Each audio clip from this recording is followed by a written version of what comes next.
그리고 제가 아까 말씀드린 건 훨씬 정밀해진 버전. 그리고 그 중간 단계에 있는 버전들 얘기를 해주면 지금 이런 거예요. 이런 세 가지를 얘기할 수 있어요. 이게 바라문교에서 얘기하는 게 신분고착형 윤회론이라고 하는 거예요. 바라문교, 불교 이전의 바라문교에서. 그 사람들은 뭐라고 얘기하냐면 바라문은 바라문으로 윤회한다. 바라문으로 윤회한다. 크샤트리아는 크샤트리아로 윤회한다. 바이샤는 바이샤로, 이게 평민이에요. 귀족은 귀족으로 윤회한다. 성직자는 성직자로 윤회한다. 평민은 평민으로 윤회한다. 노예는 노예로 윤회한다. 이렇게 얘기해요. 그러니까 여러분이 아는 것처럼 상황에 따라서 계속 바뀔 수 있는 거 아니에요? 아니에요. 죽어도 노예는 노예예요. 죽어도 귀족은 귀족이에요. 어떤 놈이 만들었을까? 그렇지. 언제나 저런 거를 볼 때 누가 이익이 되는가를 보면 그 사람이 만든 거예요. 그러니까 어떤 얘기를 할 때 거기에는 분명히 의도성이 있고 거기에는 이익 집단이 존재하는 거예요. 그래서 시험 봐서 하는 거는 좋은 거고 귀족들이 하는 거는 안 좋은 거고 꼭 그런 것도 아니에요. 그래서 이 윤회론을 주장하는 건 누구냐? 바라문은 바라문으로 윤회하고 크샤트리아는 크샤트리아로 윤회한다. 노예는 죽었다 깨나도 노예다. 그거는 복종하라는 얘기지. 복종하라는 얘기지. 그리고 자기네들 권위를 계속 상속하겠다는 얘기예요. 그래서 저게 신분고착형 윤회론이라고 하는 거예요. 부처님은 저것은 맞지 않아라고 생각하는 분이에요. 저것은 맞지 않아. 그래서 부처님이 제기한 게 로또형 윤회론이에요. 로또형 윤회론. 이 부처님 윤회론은 굉장히 다릅니다. 부처님은 뭐라고 말씀하시냐면 사람은 태어나면서 결정되는 것이 아니고 어떻게 행동하느냐에 따라서 결정된다. 그러니까 선천적 신분이라고 하는 것은 중요하지 않다. 저희가 삭발하는 이유 중에 하나가 예전에는 인도도 그렇고 중국도 그렇고 이 동아시아도 마찬가지입니다. 머리 묶는 방식으로 그 사람의 신분이 나타나요. 물론 우리는 더운 지역, 우리는 의관이라는 게 있어서 관모를 가지고 신분을 나타냈어요. 근데 관모가 없는 집단은 머리카락 묶는 방식으로 신분을 나타내요. 뭔 뜻인지 아시겠죠? 그래서 삭발이라고 하는 게 신분을 무력화시킨다라고 하는 의미가 있어요. 삭발에 두 가지 의미가 있거든요. 이게 신분에 대한 무력화. 그러니까 그 사람은 그 사람의 본질적인 걸로 결정이 돼야 되지 그 사람의 조건으로 결정해서는 안 된다. 여러분들도 혹시 예전에 그런 맞선이나 안 그러면 무슨 뭐 이런 거 이렇게 중매가 들어올 때 처음 보는 게 우리가 그런 거 있잖아요. 그 집 뭐 한대? 그런 얘기 물어보지 않아요? 그냥 나가서 나는 그 사람만 보겠어. 그 사람의 상태가 어떤지를 보겠어. 이렇게 보진 않잖아요.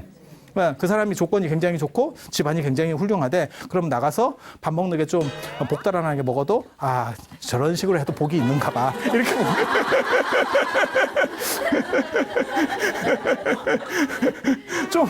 좀 좋게 보인다니까요? 왜? 이미 필터를 깔고 났으니까. 이렇게 딱 하나 깔려 있거든. 그 본질을 보지 않잖아요. 물론 삭발을 한다 그래서 그 본질이 다 없어지는 거, 배경이 없어지는 건 아니에요. 왜냐하면 피부색이 달라요. 인도는 흑인과 백인의 혼혈이기 때문에 지금 미국처럼 흑백 간의 이런 피부색이 좀 다른 부분이 있어요. 그런데 기본은 그것을 넘어서 있다라고 하는 상징성이라는 게 이 삭발 속에 존재하는 거예요. 물론 여기에 또 다른 의미는 외부적인 그런 영향을 단절시키고 내가 내면적 수행을 하겠다. 그런 상징적 의미도 있어요. 그래서 이런 신분제라고 하는 거를 철폐시키는 거, 이걸 인정하지 않는 게 불교예요. 그래서 그건 철저하게 그 사람이 노력한 것만 갖고 판단하겠다.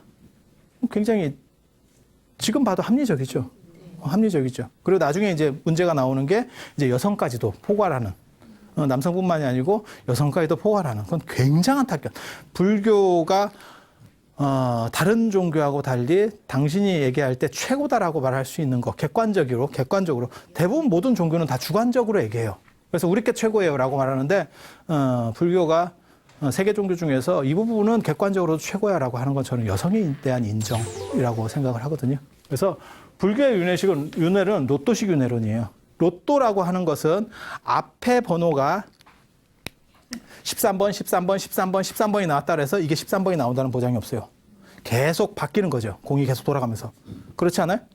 뭐가 나올지 이거는 앞뒤 숫자의 연관성을 추정할 수가 없어요. 그걸 추정할 수 있으면, 그게 무슨 뭐 MIT 공대나 이런 애들이 막 하고 연구를 해서 추정할 수 있으면 그거 하겠지. 취업 안 하고. 불교의 윤회론이 수다원이 아니면 완전 로또입니다. 수행을 어느 정도 해도 앞뒤의 연관성이 전혀 없어요. 그러니까 아까 그 바라문처럼 무너지는 게 수다원 이전 사람이에요. 수다원까지 못 올라간 사람은 무조건 그렇게 되는 거예요. 그래서 이게 당신이 그런지 어떻게 아느냐?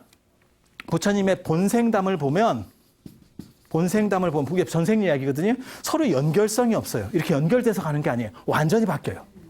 뭐하고 똑같냐면 자격시험이라고 보시면 돼요. 운전면허 시험. 예를 들어서 70점을 맞아야 통과가 돼. 70점을 맞아야 통과가 돼. 그런데 70점을 못 맞고 내가 69점 맞았어. 69점 맞은 사람이나 결시한 사람이나 똑같은 거예요. 악값이 한다고 해서 상황이 바뀌지 않아. 69점 3번 떨어졌네. 어쩌라고. 그렇지 않아요? 뭔 뜻인지 아시겠어요? 그런 거예요. 그래서 세상의 시험에 두 종류 시험이 있어요. 하나는 점수를 가지고 하는 시험이 있고, 그러니까는 뭐 예를 들어 등수 가리는 거예요. 등수 가리는 거는 100점부터 빵점까지 있기 때문에 이건 의미가 있는 거죠. 이 점수는. 근데 어떤 커트라인을 놓고 하는 자격 시험은요, 이것과 미달이 되면 이거는 결시랑 똑같다니까?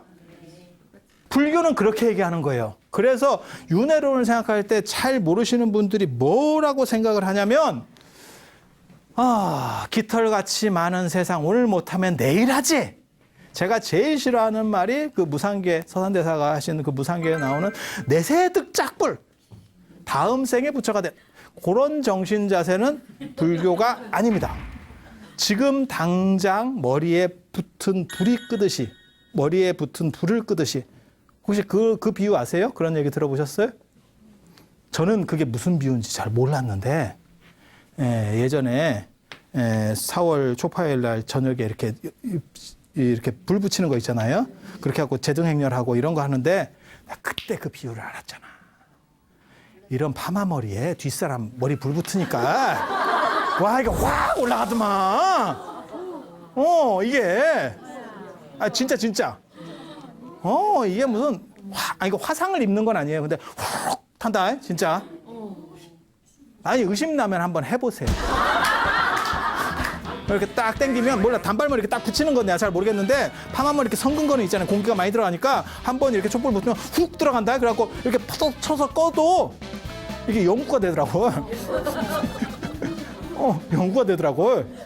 그래서 부처님이 뭐라고 말씀하시냐면 머리에 붙은 불을 끄듯이 빨리 해라. 그리고 부처님 당시에 이런 식으로 하니까 네가 어느 정도 수행을 하고 쉽게 말해서 그런 거는 아무 필요가 없는 거예요. 그러니까 저 사람들이 그 당시에 어떻게 했냐면 귀족이나 이런 사람들이 부처님을 만나면 불안한 거예요.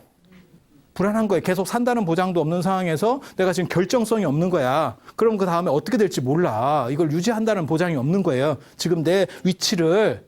그러니까 그 즉시 출가를 하는 거예요. 근데 이 동네로 오면 어떤 식으로 윤회론이 되냐면 지금 못하면 다음에 하고 다음에 못하면 그 다음에 하고 이런 식으로 오늘 할 일은 내일에 내가 할 거예요. 이런 정신 자세. 저는 그런 학생을 봤다니까. 숙제했어? 아니 박사과정생인데 숙제했어요? 이렇게 물어봤더니 걔가 뭐라고 대답했냐면 내일에 제가 할 거예요. 오늘에 저는 하기 싫어요. 굉장히 깜찍하잖아. 난 어떻게 이런 식 사고를 하지? 그러면 뭐라고 얘기하면 일주일 지나면 이미 다 해서 통과돼 있을 거예요. 했겠지. 죽자고 어떻게 했겠지. 근데 내일 할 거를 지금 당장 못하는 상황에서 걱정하고 싶지는 않다는 거예요. 오늘 그냥 난 피치고 내일 내가 할 거예요. 마치 남일처럼. 되게 재밌게 사고하더라니까. 그래서 야 저거야말로 철학적 사고인데. 저게 연기 공성을 아는데 저놈이. 너 행복하겠다. 그래서 로또식 윤회론이라고 하는 거는 지금 아까 운전면허 시험 같은 그런 거예요. 그래서 이 밑으로 이 꽈락이 되면 이건 F기 때문에, 그러니까 A에서 D 단계로 A, B, C, D 학점을 맞는 게 아니고 이건 F가 돼버리기 때문에 요 점수를 받느냐 안 받느냐가 굉장히 중요하고 그 점수가 수다원이에요. 그래서 지금 당장에 머리에 불이 붙은, 머리카락에 불 붙듯이 그걸 끄듯이 팍 해서 나온다는. 그래서 부처님을 만나면 다 즉시 출가하는 거예요. 지금같이 뭐 다음에 보시오. 뭐 이렇게 되는 게 아니에요. 그래서 저거는 불안을 유도하는 윤회론이에요. 네가 지금 이 상태지만 그 다음 수는 어떻게 될지 몰라. 왜? 너는 수다원이 아니잖아. 어떻게 처리할래? 어떻게 처리할래? 이렇게 되는 거예요. 근데 저거야말로 생기가 있는 활발발한 윤회론이에요. 그리고 여러분들이 가장 많이 아는 윤회론은 진학형 윤회론이라고 하는 거예요. 마치 초등학교 나오면 그 다음에 중학교, 중학교 나오면 고등학교, 고등학교 나오면 대학교, 뭐 대학원 이런 식으로 백은 없어.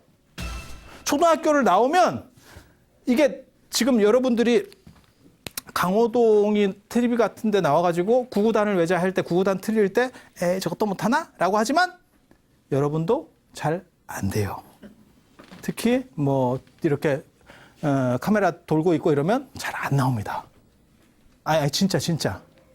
그럼 여러분이 구구단을 못 외웠었느냐? 구구단 100% 외웠었잖아요. 예전에. 그죠? 두드려 맞아가면서.